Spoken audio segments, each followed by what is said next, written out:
پورې مذاق جوړ کړی دی کېږي که نه داسې په دې معاشره کې حاجي دا یو ماشوم سوال کړی دی موږ سره د ګروپ کې او ډېر ښکلی سوال یې کړلی دی وی حضرت عیسی علیه السلام به کوم ځای ته راځي کوم ځای ته به راکوزېږي زمونږ ستاسو عقیده دا ده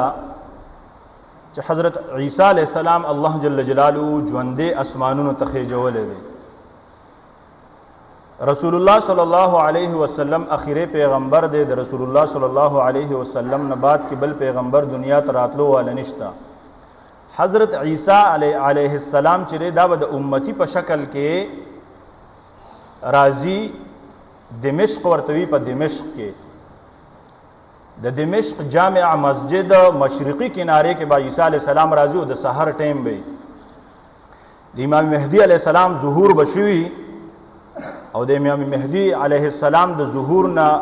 2 کاله وروسته به دجال پیدا شوي د دې دجال له قتلولو دپاره به الله جل جلاله عیسی علیه السلام راولیږي د سحر اقامت په شروع وي یا شروع کېدو والا به چې عیسی علیه السلام به راشي امام مهدي علیه السلام به عیسی علیه السلام ته وي چې مخکې شه امامت ته وکړه حضرت عیسی علیه السلام به ورته وي چې نه اقامت تا لپاره شوی دی دا مونځ ته وکړه عیسی علیه السلام ته به امام مهدي علیه السلام وي عیسی علیه السلام به انکار وکړي چې نه مونځ ته پړاو کا ښه جي یو سوال یو ملګري کړی دی چې په کرسۍ باندې یو سړی مونځ کي دا کرسۍ والا کوم ځای کې کرسۍ کې ایښودل پکار دي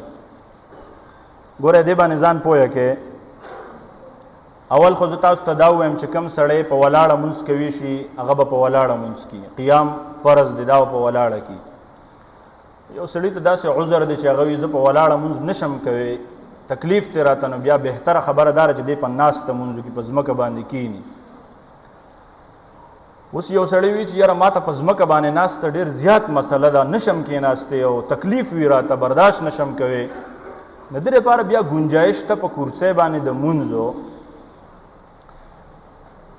خو د دې بیا ځان له طریقه ده چې مونځ به څنګه کې او څنګه به نه کې په کرسۍ باندې اشارو سره دا کم سړی چې په کرسۍ مونځ کي پکار دی چې د یو مفتي نه پوره طریقه باندې دې ځان پوهه کړي حضرت شیخ الاسلام مفتی محمد تقی عثماني صاحب ویډیو هم زموږ خل مسجد نبوي نه راغلی وه چې کرسۍ باندې به مونځ څنګه کې اوس دا سړی چې په کرسۍ باندې مونځ کي نه دله پکار دی چې دې خپله کرسۍ د مسجد یو ګوټ ته لګي چې خلکو ته تکلیف ني خو کو چرته بیا هم د صف مسلې یا داسې مسلې نه دی بیا کرسۍ داسې په منځ کې هم کېښودلی شي کو نمازیانو ته مسله مې د کرسۍ په وجه باندې نو عذر دی قابل قبول دی د عذر په وجه باندې انشاءالله څه مسله به پکې نه وي سوالات ډېر دي بس دومره پوره دي ټایم هم پوره شو دا خلکو ته لږ انتظار و باران دی دا نور به انشاءالله بیا شي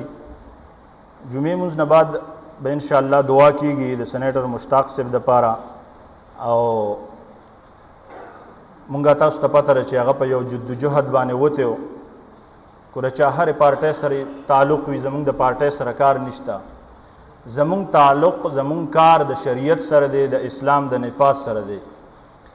اسرائیل دومره بدماش قوم دی چې کم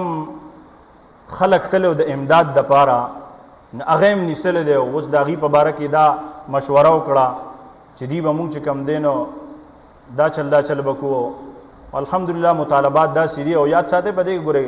غیر مسلمه خلک هم ډېر تللی هغې کې یو جذبه ده یو دغه دی پکې دا یو تړپ غواړي د زړه یو درد غواړي د پاکستان نه سینیټر مشتاق صاحب سره یو درد و دغه شان نور چې هغه سره مظهر علي شاه صاحب او دغه هغې کښتۍ خرابه شوې وه هغې په لاره کې پاتې شوي دي مشتاق صاحب یې هلته کې نیسلی دی نو انشاءالله د هغه دپاره به دعا به هم مونږ خصوصي کړو د هغې نه بعد چې دی دلته کې احتجاج هم دی بھرپور شرکت پکې وکړي زمونږ ستاسو ترجمان تللی دی دا زمونږ ستاسو د طرف نه ایس نشو کوئ نو ځوانانو نو په دې سوشل میډیا د هغه په باره کې